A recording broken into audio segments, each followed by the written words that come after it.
Welcome back to Celebrity Radio. It's Alex Belfield talking to all of my favourite people, and he always knows he is indeed one of them. Alfie Boe, how are you?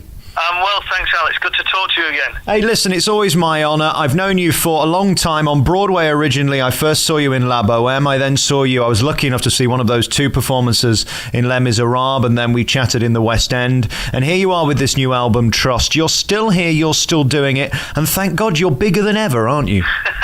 Oh, bless you for that, mate. Thank you very much. I'm fortunate to be taken on board by a lot of people and to be churning out the music that they love, and I just want to keep continuing with that and turning out albums that are appealing to the listener. Is it normal yet that Jonathan Ross knows who you are and likes you, or Terry Wogan knows who you are and likes you? Well, it's very nice.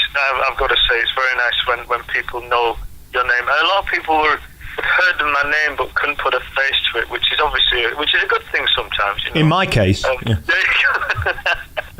But no, it's nice that people like Jonathan and Terry know me. It's because they're high in the game, and I respect them a lot, and they're great interviewers, and I've enjoyed meeting them and being on the shows. It's been wonderful. How nervous are you when, for example, you go on Loose Women and you're sat opposite Janet Street Porter or Jane McDonald? You know, Janet is a lovely lady. I've got to say, she's a lovely lady. We share some similar interest in music and similar interest in the philosophy of the industry as well, a little bit. So we had a good chat yesterday,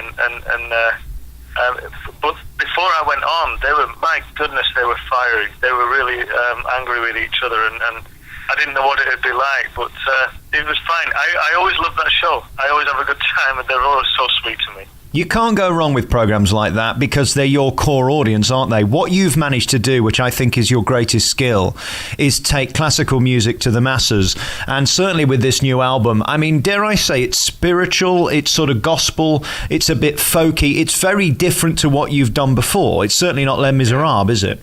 No, exactly, man. You know, and I'm seeing this as an opportunity as well to now show maybe a classical audience that there's other good music out there, and that it works side by side with the operatic stuff that I did in the past. So, these songs that I sing on the new album, Keep Me in Your Heart, Trust, Forever Young, You've Got a Friend, God Give Me Strength, If You Go Away. These are fantastic emotional songs, which are just outstanding structures, outstanding lyrics, outstanding melodies, and they just stand side by side with any operatic aria that Puccini or Verdi could have written. And people love to hear them. I mean, I've been listening to this album in the car. I mean, it ends with Danny Boy, which of course is a real tearjerker for many. You've done it in your own way.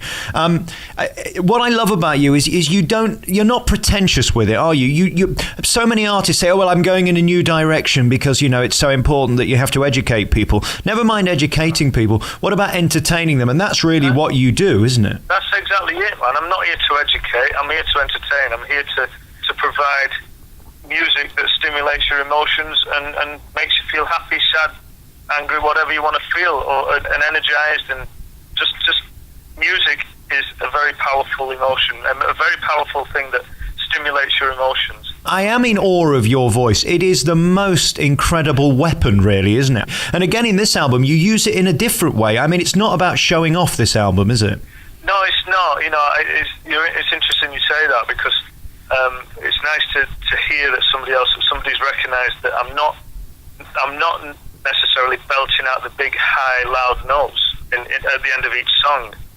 Some of these songs end with instrumental conclusions. Some of these songs end on a real quiet, soft, pianissimo note, and it's not about hitting the high notes and the loud notes. Yeah, they're great when you need them, when you want to pull them out of the bag, but in particular, this album is really about the music and the beauty of the songs. Can I ask you what it feels like to stand on that stage at the Royal Albert Hall and take your final bow? I think I asked you the same question when you sang Bring Him Home at the O2. I mean, is there any way of describing that elation, that feeling that you've got to the end and they rather liked it? It's like you're on fire. It really is. It's like you've got this raging, roaring fire inside of you. You've got through a concert. You're you're excited, your emotions are heightened, your senses are heightened, and everything's on electric. And to stand on that stage at the Royal Albert Hall with people wearing your T-shirts and your face looking back at you on their chests and things like that, and people cheering and clapping and on their feet, it's the best feeling in the world, man.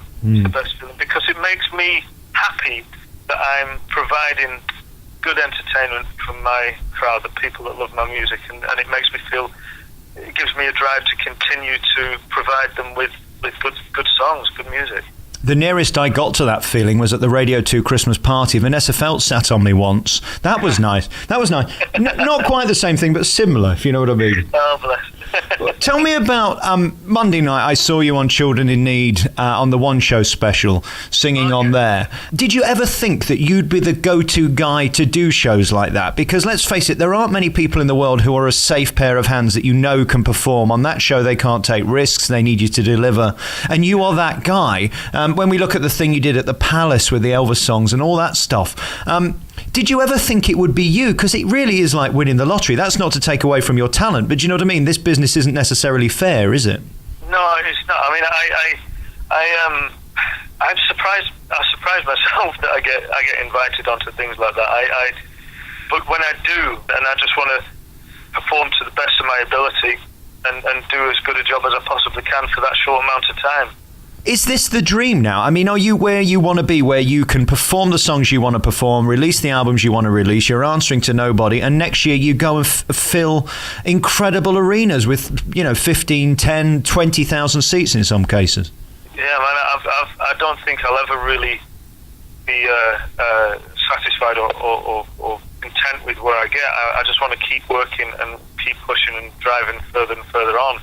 Because there's a lot more I want to do. There's a lot of music out there that I want to perform. There's lots of songs I want to write and put out to the public. There's lots of performances I want to do. I just want to keep going. I'm happy where I am at the moment, and I'm focusing on that. But I'm not looking too far into the future. But I don't think I'll ever be satisfied until the day I retire. I think so. Maybe that'll be in my 80s. I don't know. If people still want me to sing, I'll be around. I said to you before, and I'll say it again, in my view, I've been lucky enough to interview a lot of people, some wonderful talents like Andrea Bocelli and Russell Watson, who I think is brilliant, but you are the greatest of them all. I have never heard a voice like it. I think you have such a beautiful natural tone, and you deserve every success. Congratulations to you. Bless you, Alex. Thank you for that. Cheers, man. Just before we go, everybody on Twitter's been messaging me, can you ask him this, that, and the other? Where's your dog Guinness, says Susan. My dog Guinness is in America at the moment. He's enjoying himself. He's getting on now. He's 11 years old, and he's got a little bit of arthritis and gone blind in one eye, but he's doing all right. He's still bouncing around. Well, it's a bit like us, really. We're knocking on a bit, but we're still at it. Knocking on a bit, exactly. But he's enjoying the time of his life. He really is. Will Alfie be trying for more film roles? We're not going to mention the Les Miserables film because everybody's talking about that. You don't need to because you did your own thing with the stage show. Hugh Jackman, nobody could have done what you did in that O2. Are you going to be going for more acting roles? I would love to. I'd love to do more acting. It really would be great. I enjoyed my time in Mr. Selfridge. That was a real boost for me. It gave me a great opportunity to break into doing more screen acting. And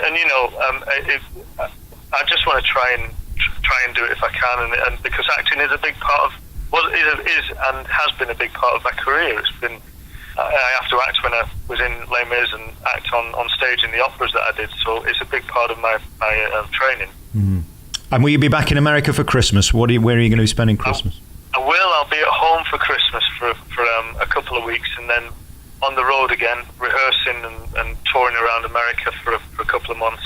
Then back here, I'm actually flying back and forth quite a lot. I can't be away from England too long. That's the thing. I need to come home. As does my family. They miss England a lot, so we come back quite often. Really. How's your air miles doing? You must be making a fortune. Brilliant, man! I tell you, I could buy a plane with the amount of airlines that I've got. I just read that last week. I think Virgin America are hiring comedians to go onto planes to stop people falling asleep and snoozing. I mean, this could be your new career. You could be the man for Virgin or something like that. There you go. I knew your career would take off one day. Oh, Terrible. Hey, listen, Alfie Boe, it's always lovely to talk to you. Let's give you the big plug then. The CD is in your stores now, and it is tremendous. It's a new sound to Alfie. If you want to get the old stuff, hear him do the big belters. If you want to hear what he's doing now, as I say, it is gospel and it is almost spiritual, isn't it? It is, man. It's got a cool little vibe with a bit of a rock and roll element as well on some of the tracks. Well done with it. It sounds gorgeous, and your voice is sounding stronger than ever. It's always nice to talk to you. Keep Me in Your Heart, a great track. Of course, God Give Me Strength is fabulous. And Danny Boy at the end. It's on the new album, Trust. It's in your stores now by Alfie Boe. Lovely to talk to you, Alfie. Cheers, Alex. See you soon.